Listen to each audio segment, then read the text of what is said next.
तुलसी सब छल छाडिके कीजे राम स्नेह।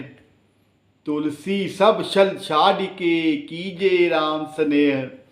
अंतरपति सो है कहा जिन देखी सब देह।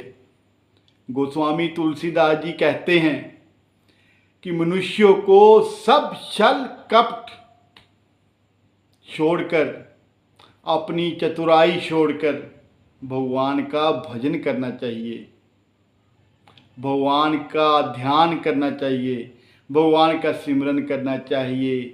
भगवान से किसी तरह का कोई लुकाव नहीं रखना चाहिए, भगवान से किसी तरह का कोई पर्दा नहीं करना चाहिए, क्योंकि भगवान को हमारा हर चीज़ का पता रहता है।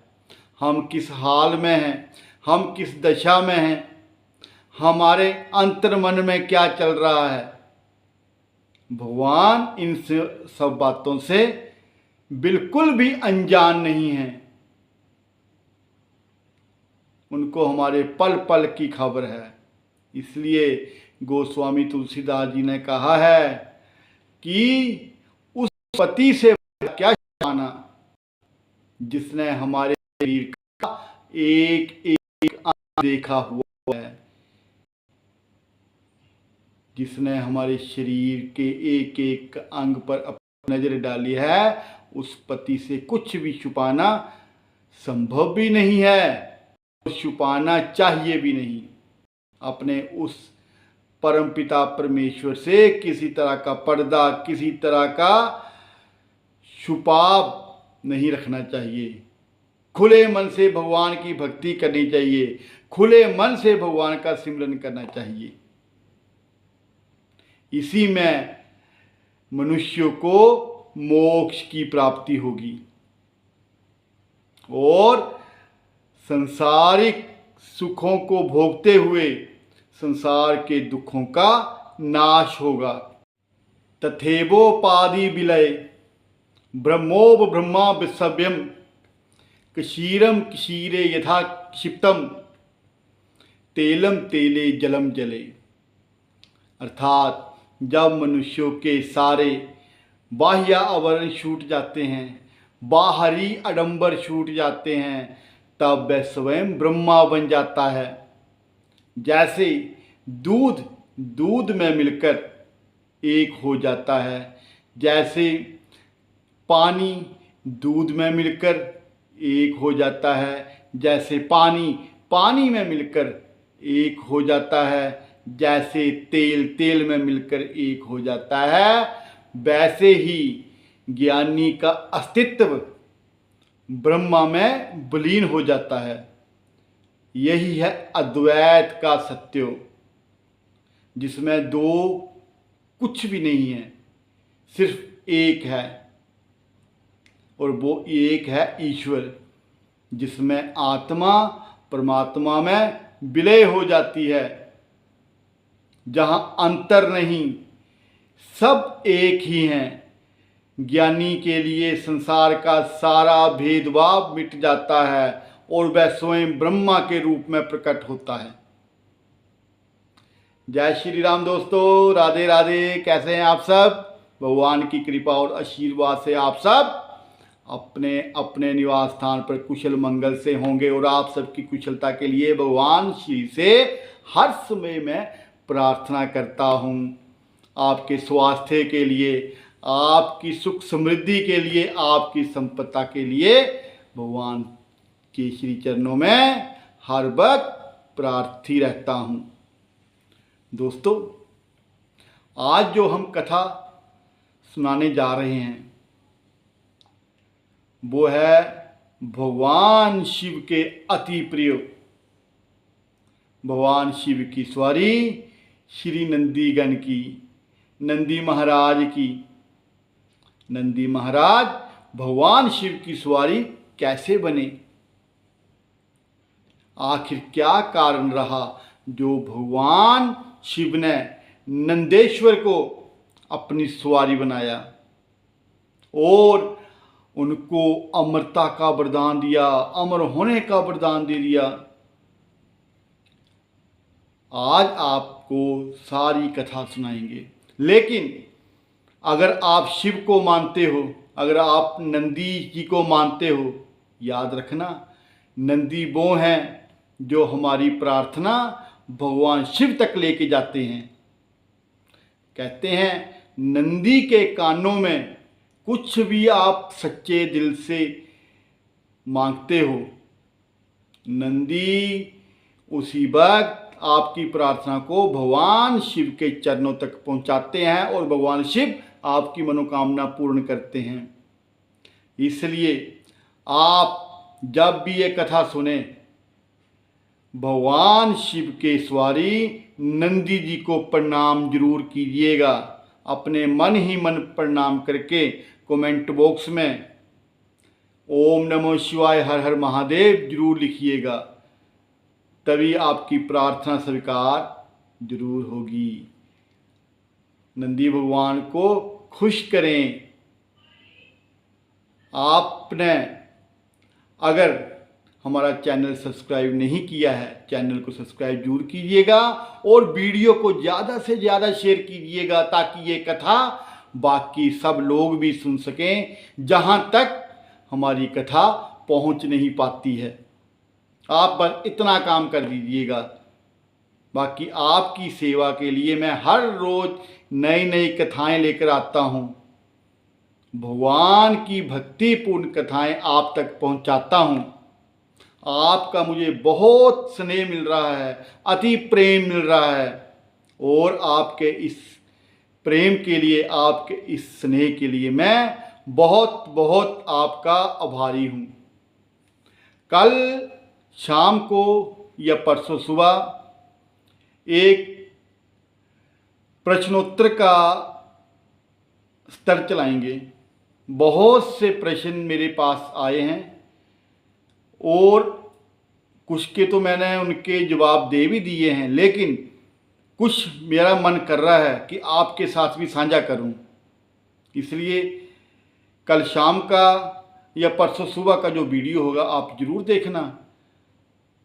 वहाँ पर जो हमारे भाई बहन माताएं जो जो प्रश्न पूछती हैं उनके उत्तर देंगे और आपके मन में भी अगर कोई प्रश्न हो तो आप भी मुझे मेरे मैसेंजर बॉक्स पर जाकर मैसेज कर सकते हैं या मुझे मेल कर सकते हैं।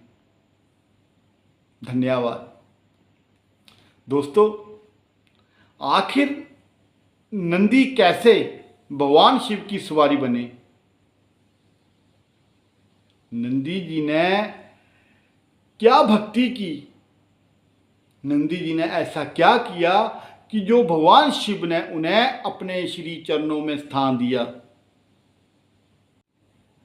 ब्रह्मांड के निर्माण के बाद प्रथम कल्प में भगवान शिव के पास कोई नंदी नहीं थे, भगवान शिव की कोई सवारी नहीं थी।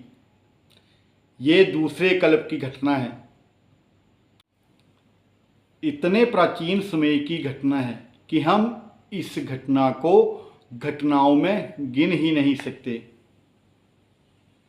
हमारे सनातन धर्म में बहुत सी ऐसी घटनाएं हुई हैं, बहुत सी ऐसी लीलाएं भगवान ने की हैं जिनका कोई वर्णन भी नहीं कर सकता। कहा जाता है कि ब्रह्मा जी भी, सरस्वती जी अपने लाखों लाखों मुखों से भगवान के सौंदर्य की, भगवान की लीलाओं की वर्णन नहीं कर सकते। तो हम तो फिर भी मनुष्य हैं। भगवान से यही प्रार्थना करते हैं, प्रभु जाने अनजाने हमसे कुछ गलती भी हो जाए तो हमें सेवक समझकर, बालक समझकर माफ करना, क्षमा करना। दोस्तों, उस समय के एक बहुत प्रसिद्ध ऋषि थे, बहुत तपस्वी ऋषि थे। उन्हें महर्षि की उपाधि प्राप्त थी। उनका नाम था शिलाद। शिलाद ऋषि जी ने अपने जीवन में ब्रह्मचार्य अपनाने का संकल्प लिया हुआ था। आजीवन ब्रह्मचारी रहने का संकल्प लिया था।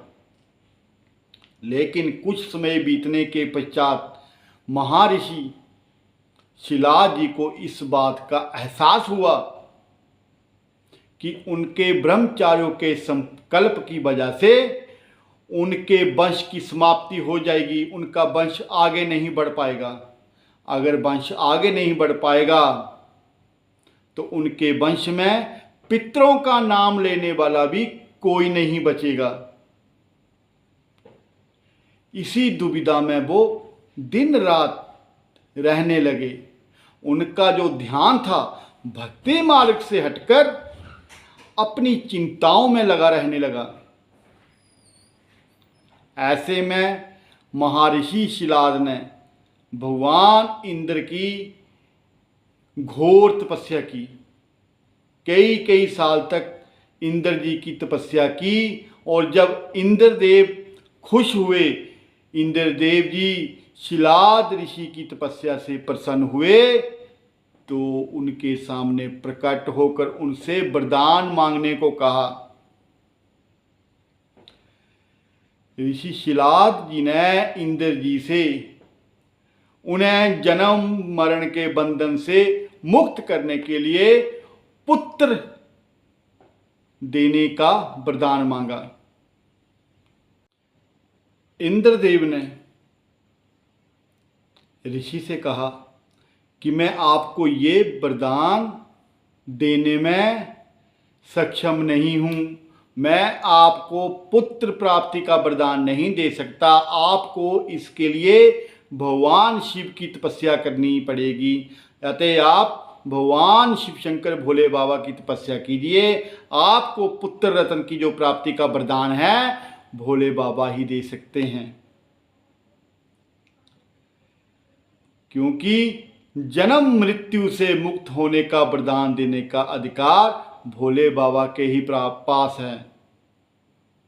उनसे ही जन्म और मृत्यु से मुक्ति का साधन मिल सकता है। इसके बाद ऋषि शिलाद ने कठिन तपस्या कर भोलेनाथ जी को प्रसन्न किया। महादेव उनके सामने प्रकट हुए। महादेव ने कहा, कहो ऋषिवर, क्या वरदान मांगते हो? और ऋषि ने भगवान शिव के आगे एक पुत्र रत्न की प्राप्ति की कामना प्रकट की, उनसे पुत्र रत्न का वरदान मांगा। भगवान शिव ने तथास्तु कहकर उनकी इच्छा को पूरा किया। कुछ समय पश्चात उनके घर में एक सुंदर बालक का जन्म हुआ, जिसका नाम ऋषि शिलाद जी ने नंदी रखा। लेकिन ऋषि शिलाद को कुछ समय बाद पता चला कि उनके बालक की आयु बेहद कम है। या ये मान के चलिए, जब ऋषि शिलाद जी को ये पता चला कि उनके बालक की आयु बिल्कुल कम है तो सप्ताह या 2 सप्ताह का ही समय बचा था नंदी के जीवन का।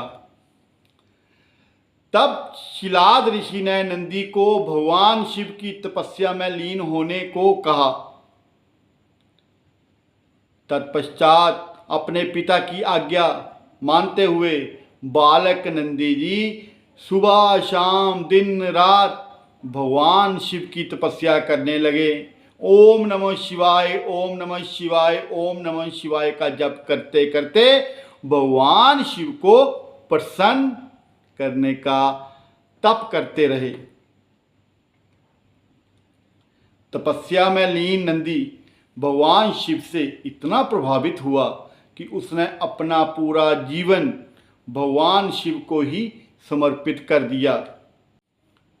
भगवान शिव ने भी नंदी को दर्शन दिए और वरदान मांगने को कहा। नंदी ने वरदान मांगा, प्रभु मैं जब तक मेरा जीवन है मैं पूरा जीवन भर आपके श्री चरणों में रहना चाहता हूँ, आपके श्री चरणों की सेवा करना चाहता हूँ। अतः मुझे अपने चरणों की सेवा करने का वरदान दीजिए। भगवान शिव नंदी के इस वरदान से, नंदी की इस कामना से, इस प्रार्थना से बहुत खुश हुए और शिव शंकर भोले बाबा ने उनको अमर होने का वरदान दिया, अपनी श्री चरणों की सेवा का वरदान दिया और नंदी को अपने गणों का अधिनायक नियुक्त कर दिया और ये कहा, जितने भी कल्प हैं, जितने भी ब्रह्मांड हैं, जितने भी इस ब्रह्मांड की आयु है, तब तक तुम मेरे साथ ही रहोगी। और ये भी वरदान दिया कि जहाँ कहीं भी, जब कभी भी शिव का मंदिर बनेगा, उस शिव मंदिर में शिव की मूर्ति स्थापित होगी या शिवलिंग स्थापित होगा, तो उस मूर्ति के, उस शिवलिंग के सम्मुख नंदी का होना अनिवार्य होगा, वरना ये प्रतिमा अधूरी मानी जाएगी, शिव मंदिर अधूरा माना जाएगा। अब आप ध्यान देंगे, आपने देखा होगा तो पाएंगे, जहाँ कहीं भी, जब कभी भी आप भगवान शिव शंकर भोले बाबा के मंदिर में आप जाते हैं तो शिवलिंग के बिल्कुल सामने नंदी महाराज जी की मूर्ति होती है। नंदी महाराज जी की मूर्ति की स्थापना होती है। नंदी महाराज जी वहाँ विराजमान होते हैं और उनके नेत्र, उनकी जो आंखें होती हैं, सीधे प्रभु चरणों में होती हैं। इसलिए कहा जाता है, नंदी के नयनों में भगवान शिव बसते हैं। वहीं नंदी के दोनों सिंगों में बुद्धि और विवेक का वास माना जाता है। नंदी भगवान के जो दो सिंग होते हैं, उनमें एक सिंग पर बुद्धि है, दूसरे सिंग पर विवेक का वास है। इसलिए कहा जाता है कि बुद्धि का इस्तेमाल विवेक से करना चाहिए। अपनी बुद्धि का प्रयोग विवेक के साथ करना चाहिए, अपनी चतुरता के साथ करना चाहिए। ज़्यादा बुद्धिमान व्यक्ति जो होता है वो भी गलती कर जाता है अगर विवेक का प्रयोग ना किया जाए।